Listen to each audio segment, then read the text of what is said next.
Hi, my name is Alan Mann. I'm a postdoctoral fellow in the BME department, but I also teach classes for the department. These are human dermal fibroblasts growing in culture, and we're taking phase contrast images to look at their morphology.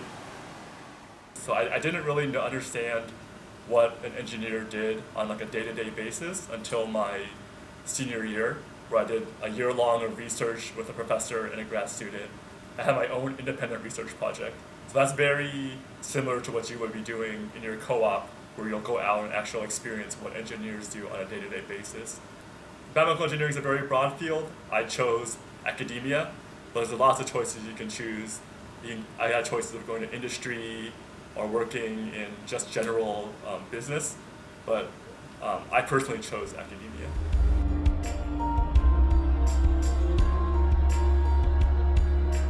My name is Jay Dolis. I'm a fourth-year biomedical engineer. I co-opted at Guidepoint Laboratories in Gainesville, Florida. We didn't really have a specific product. We had a line of different genetic tests that we offered that I would develop that would be performed within the lab. We were looking mainly at diagnosing different types of cancer, such as colorectal, esophageal, and prostate cancer. We're also looking at determining rates of drug metabolism based on genetics. My normal day consisted of research into the different tests that we were doing, the different genes that we were looking at, and then trying to apply my research into developing a test to see what genotype an individual would have, or looking at microRNAs to see and quantifying them to see whether the patient had some sort of disease. Hi, my name is Nicholas Galotti, and I'm a fourth-year biomedical engineering student. I first co-opted in the lab with Dr. Lepisco here at RIT, and then I co-opted most recently at CORS Biosciences in North Billerica, Massachusetts. So formerly I was a tech support scientist. I worked with the tech support team at CORS Bioscience. My primary job was to collect and catalog information from publications that contained information obtained with the device made by CORS Biosciences. Hi, my name is Amanda Murray. I'm a fourth-year biomedical engineering student, and I did my co-op at Stryker Spine. We reported MDRs, which are called medical device reporting, and we would submit these every month to the FDA, and I would work on a daily basis to get complaints that were filed by surgeons and patients through the system. The main problem was really completing FDA requirements, and if they didn't stand up to the specifications that we set, then we needed to recall the product and change the specifications, or engineer the device differently so that it followed the specifications.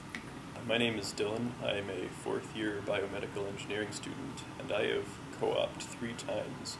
First at the lab of Dr. Lepisco at the RIT Department of Biomedical Engineering. Second at the Neural Stem Cell Institute in the Rensselaer area.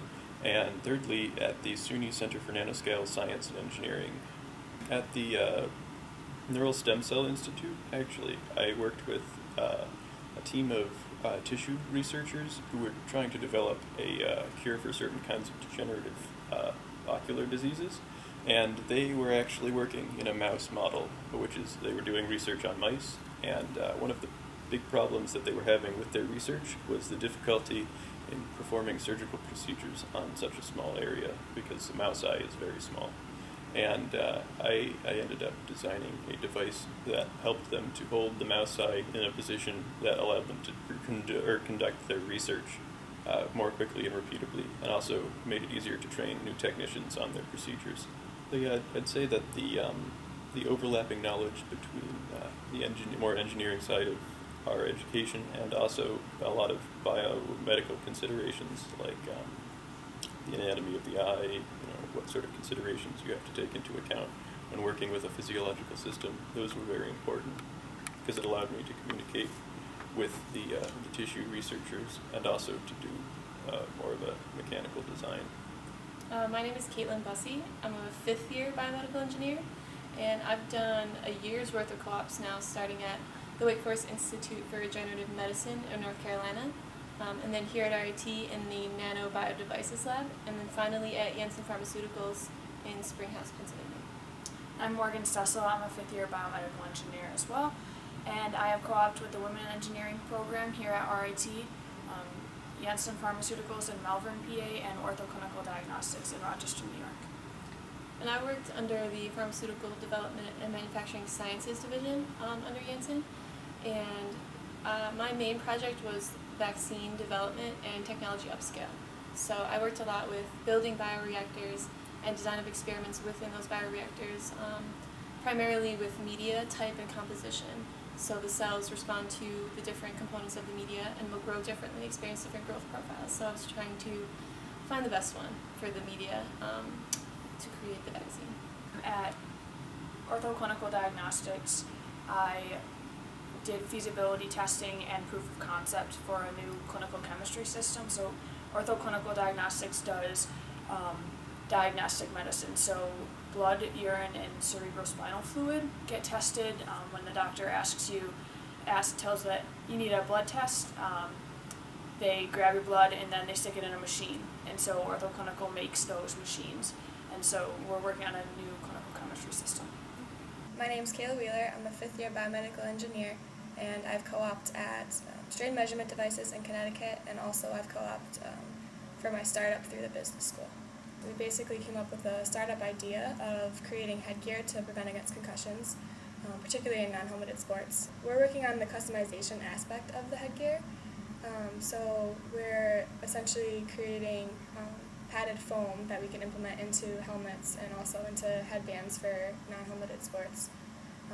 And we've had our products third-party tested, and basically they perform statistically better than what's already out there, so we were really excited about that.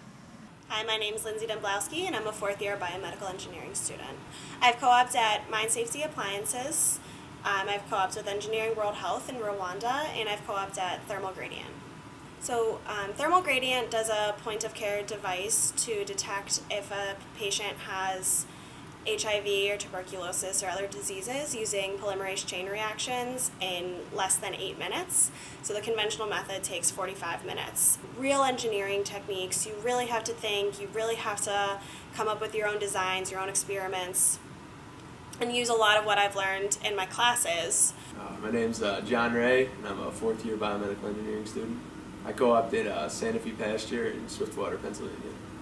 Our problems, more or less being in the flu support lab, was to test different strains of vaccine to see if we could improve the efficiency of the vaccine made at the end of the process.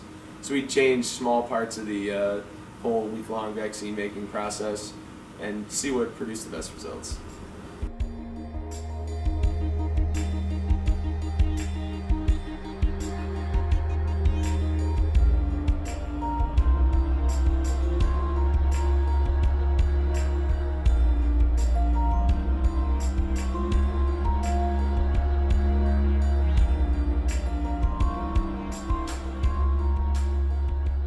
Cell and molecular biology for engineers was really crucial because that provided me the skills such as DNA extraction and polymerase chain reaction, which were really the fundamentals of the tests that we were doing. Also, engineering analysis gave me data analysis skills, which were useful for just understanding the results I would get from the tests and also trying to optimize the systems. I really liked biocompatibility and the immune system. That really piqued my interest for my career direction. Also, cell and molecular biology moved me into my first co-op. The fact that I knew how to work under the hood and had that experience was a big factor for them. Our biocompatibility / immunology class was very beneficial in terms of just understanding the concept behind a vaccine and how it works in the body and how you need to produce it. My favorite course still is probably the cellular and molecular biology, in which in the lab we get introduced to cell culture, and that has pretty much driven my entire co-op search and my future in general. So I would say a lot of the lab classes really helped out, being able to explain what projects you're working on, types of equipment such as like LabVIEW and SolidWorks. I used in my co-op actually, so those classes are really helpful. So the goal of the lab was to be able to record the action potential of the worm, and from the head to tail and then tail to head, and then using that we were able to find the velocity of the action potential and the conduction. I'd say this experiment would be relevant because if you wanted to move on to like studying action potentials in like a human, where a prosthetic would be attached to like somebody's arm, we would want to be able to map out how action potentials change when you have a different stimulus in a different location. Nate is going to go ahead and look over to 3.2, and the program will measure the voltage change. Then he'll look back and we'll see what happens. Possibly it could be used to diagnose different types of seizures, whether they're physiological or induced. You can also use it to measure your reaction time to something. So if someone's like having difficulty like picking up like a light turning color, possibly concussion testing or something like that.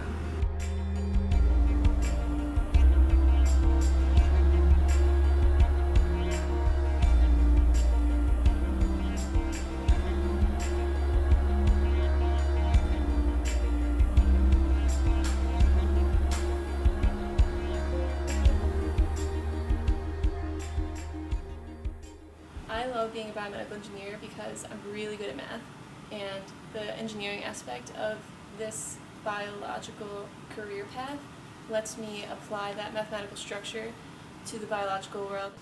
The thing I like most about being a biomedical engineer is that it's complicated and that it isn't straightforward or it isn't easy in any way. So a lot of the problems that we have to solve are variable or have a lot of variables included in them, and that makes it kind of like a puzzle.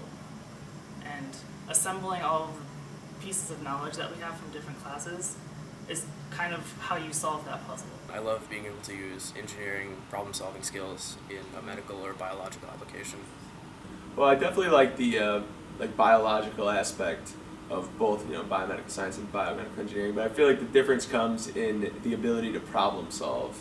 And I like being able to see a process or a system from start to finish and assess where an issue may be, as compared to maybe just understanding an end result and only counting that as true.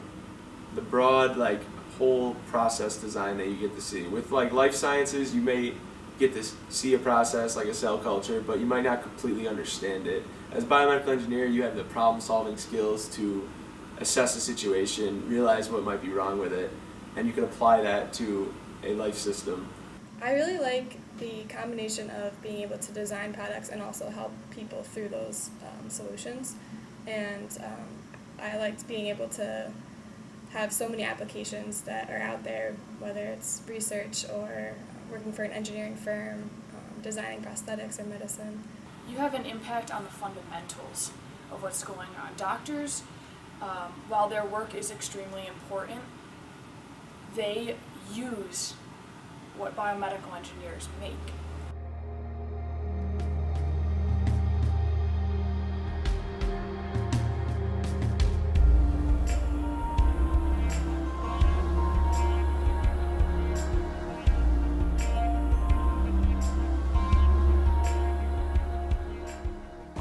Learn MATLAB because you use it in every class actually, probably after your third year. So if you don't know MATLAB, it stacks up pretty quick.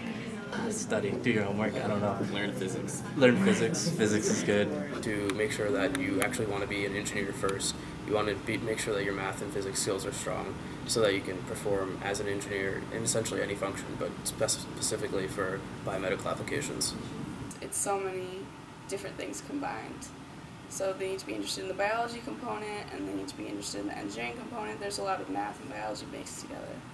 Make sure that your passion is for helping others, because that's what this major is all about. And I would say, even when it gets difficult, to keep reminding yourself that lives are going to be changed because of the education that you're getting and because of the career path that you're choosing. So it may be difficult now, but you're going to make life easier for someone coming up. Really branch out and network and make sure that you meet a lot of people and you kind of learn what you're interested in. Come to RIT, but if you don't want to come to RIT, find a school that has a co-op program, because it's gold. Like, it's worth its weight in gold. Literally, you will get a job so quickly. The things you learn in co-op you can't learn in a traditional academic setting.